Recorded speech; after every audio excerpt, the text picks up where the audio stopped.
Hello, and welcome to the Bradford Institute for Health Research podcast.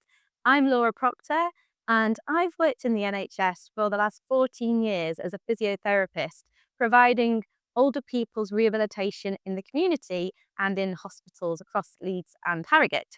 I now work for the Improvement Academy based here at the Bradford Institute for Health Research, and I'm going to introduce today's special guest.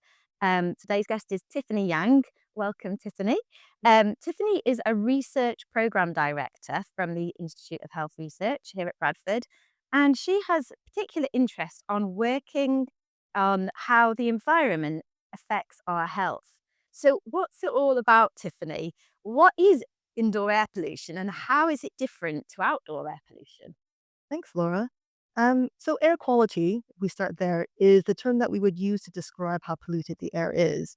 And when we talk about air pollution, we're talking about particles that's in the air or gases in the air that can be dangerous to people when breathed in, especially if they're toxic, and to those who have lung or heart conditions or those who are vulnerable, perhaps children and the elderly.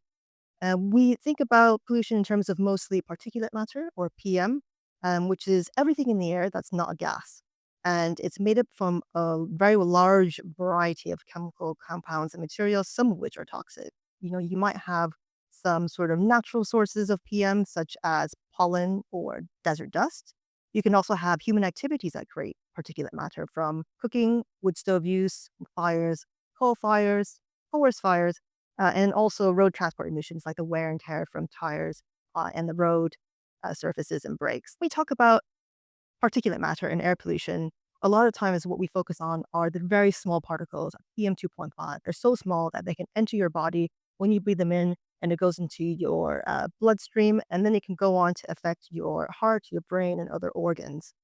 And you can also have air pollution from gases like NO2, which come from the burning of fossil fuels, so from car use and also from gas cookers in the home.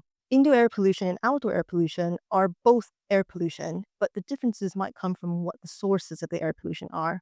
So, outdoor sources of air pollution can come from industry, manufacturing. It can also come from vehicles, for example, whereas indoor sources may primarily come from cooking and from cleaning. Right, okay. And is there any concern that outdoor air pollution can come indoor? Yes, definitely. Indoor air pollution as a topic and its relationship to health is now starting to get a lot more traction, a lot more interest in looking at this. I think the idea that the outdoor air that we breathe might have an impact on our health has been known for quite some time, and there's been quite a lot of research. But what we understand about what's happening indoors, measuring it, the transformations of the chemicals inside, the sources, all of that is still being discovered on a larger number of homes at the moment. So, how big a problem is indoor air pollution, say, thinking about Bradford, compared to maybe other cities or towns? It's a bit unknown in terms of what Bradford's exposure levels are like compared to other regions or areas in the UK, partly because indoor air quality is not very well known or measured. So, one of the studies that we have that we're running that's led by our colleagues at the University of York is called Ingenious. And this is understanding the sources, the transformations, the fates of indoor air pollution. And it's really looking at within a subset of homes within Bradford, can we measure air pollution? Can we understand the sources of air pollution from outside to inside? And also, vice versa, does the inside air pollution affect outdoors? We also want to try and understand how the building characteristics, the fabric, the makeup, the materials impact on indoor air quality, and also whether household behaviors and activities like ventilation, like cooking and cleaning, can impact the production and the exposure of air pollutants that the inhabitants have within the home. Interested, how do you measure air pollution?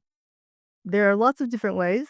Um, and what we have chosen to use in our study is to put in what we call low cost air quality monitors. These monitors will assess the air for particulate matter, volatile organic compounds, but also assesses things like temperature and humidity so we can get an understanding of risk for damp and mold. And we also can put in more specific devices that can understand and track particulates themselves so we can try and understand later on what might be the sources of those particulates. Are they coming from cooking, for example? So that leads me on to my next question. What are the sources of indoor pollution? Can you give us some examples? So there are lots of household activities and behaviors that can lead to increases in indoor air pollution. Some of these are cooking. So, for example, high heat cooking, frying, stir frying can cause a lot of air pollution in the home. And if you're using a gas stove, for example, the combustion of the fuel will also lead to increases in air pollution. There are also anything that has to do with burning, so smoking and vaping can also increase your levels of indoor air pollution. As is using things like candles and incense sticks. And also, you might have pets that can have dog and cat dander that lead to increases in particulates and things like dust. So, household dust, you might have a suspension of dust when you walk around or you sit on your furniture. And also, things you might find in the home, like mold, is also a source, it's a biological source of air pollutants. And you might also have outdoor in coming inside and increasing the levels that you have in the home. I guess the tricky thing about indoor air pollution is that you might not always know it's there because you've just talked about how minute the particles are. So if you're completely unaware that these activities may lead to indoor air pollution, then you're completely oblivious. I'm a little bit disappointed about the candles because I love candles. Yes. And I think, You throw a way around it. yes, and similarly, a lot of people have wood stoves or log burners because they love the feeling and the atmosphere that it gives. And, what we want to encourage people is if you don't remove it, then it's about mitigating the impacts that they may have. So the biggest strategy that we can advise is something like ventilation. I tell you, showing you appropriate ventilation when you use a candle, when you've got a wood stove burning, and when you're cooking and cleaning, for example. So this might be opening a window, making sure your trickle vents are on, and having your extractor fans when you're cooking and when you're cleaning and having a shower or a bath. Oh, good. That's a relief. At least then I can still have my candles. Thinking about people who might be more vulnerable to indoor air Mm. pollution, who are we thinking about that we should be particularly mindful of? Everyone is at risk for air pollution, but there are particular groups that are perhaps more vulnerable, and these would be children, pregnant women, and the elderly, and those with pre-existing comorbidities. So when we think about children, they're at greater risk for air pollution because they breathe in more air and more rapidly relative to their body size than adults. And their bodies and lungs are still developing, and their immune system, so they may not be as able to negate the risk that comes from being exposed to air pollution. And similarly, with people who are older, the aging process can reduce the lung breathing ability, which can be made worse than with air pollution.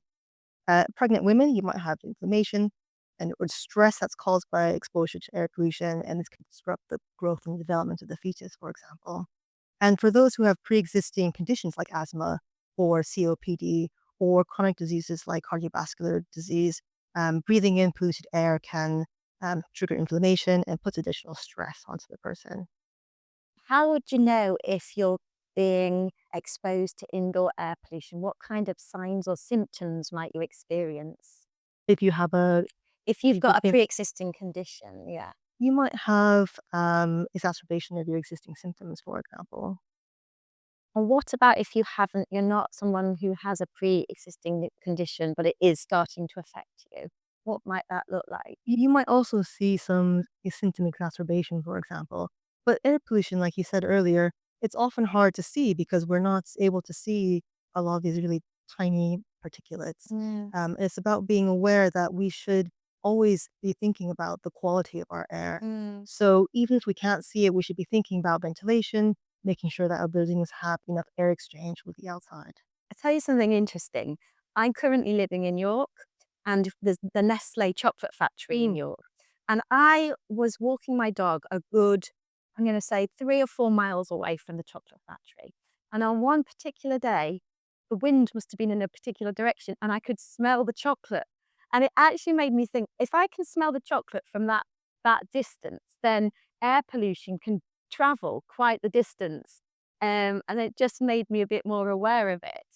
What about what we can do? So I know you've already alluded to ventilation, but is there anything else that we can do to try and reduce the risk I think in terms of activities and behaviors, ventilation is probably the biggest one. Okay. Um, if it's possible to switch from gas cooking to electric cooking, that would reduce your source of exposure to fossil fuels and the NO2 that comes from that.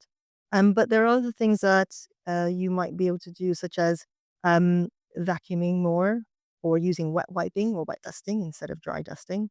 But ventilation really is one of the biggest strategies that we can devise. So, opening doors and windows when you're cooking and cleaning, Mm. using your extractor fans, or in the kitchen and in the bathrooms when you're taking a shower or having a bath, and having your trickle vents open if you have I them. guess as well, making sure that your filters are replaced so they're not clogged up and Yeah, they're working efficiently. yes. So I know many families now have HEPA filters to help clean the air, so an air cleaning device.